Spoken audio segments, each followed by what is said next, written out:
আজকের দিনে আমরা সমস্যাকে সবথেকে বেশি ভয় করি। আজকের দিনে আমাদের জীবনে যদি হুট করে একটা সমস্যা প্রবেশ করে, তখন আমরা সবথেকে বেশি ভেঙে পড়ি। সেই মুহূর্তে আমরা সবথেকে বেশি একলা হয়ে পড়ি। আমরা ভাবতে থাকি যে আশেপাশের মানুষজন যাতে আমাদেরকে সাহায্য করে। আমরা এই প্রত্যাশা করতে থাকি যে আশেপাশের মানুষ যাতে আমাদের পাশে এসে দাঁড়ায়, আমাদেরকে এখান থেকে উদ্ধার করে। জীবনের এইরকম সংকটময় অবস্থাতে যখন সমস্যা আমাদের জীবনে প্রবেশ করেছে এবং যখন আমাদের উচিত যে সেই সমস্যার বিরুদ্ধে আমাদের একলাই লড়তে হবে, সেই সময়টাতে আমরা আমাদের নিজেদের শক্তির ওপর বিশ্বাস করতে পারি না, নিজের ওপর ভরসা করতে পারি না, নিজের ব্রেনের ওপর ভরসা করতে পারি না, নিজের চিন্তা ভাবনা করার ক্ষমতা সেই সময় সব থেকে বেশি লুপ্ত হয়ে যায়।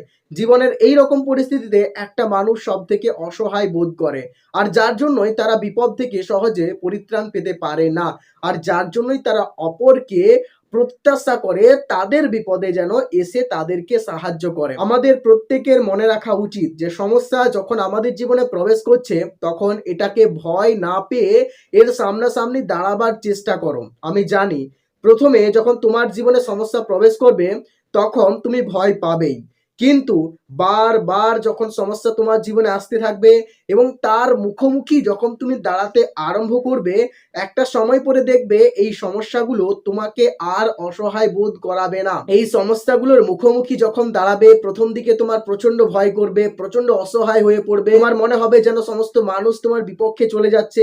কিন্তু যখন আস্তে আস্তে সমস্যার সঙ্গে লড়াই করতে শিখে যাবে, তখন দেখবে তুমি একটা আলাদা ধরনের মোটিভেশন পাবে। তখন কোনো সমস্যায় তোমার কাছে সব থেকে বেশি জটিল মনে হবে না। তখন যে কোনো সমস্যাকেই তুমি সহজে ওভারকাম করে সামনের দিকে এগিয়ে যেতে পারবে। আর জীবনে একটা কথা সবসময় মনে রাখবে, যদি তুমি সফল হতে চাও, যদি তুমি ভালো কোনো জায়গায় পৌঁছাতে চাও, তবে সমস্যা কখনোই তোমার পিছু ছাড়বে না। এটা সবসময় তোমার সঙ্গেই থাকবে, আর তোমাকে এগুলোকে ওভারকাম করে সামনের দিকে এগিয়ে চলতে হবে।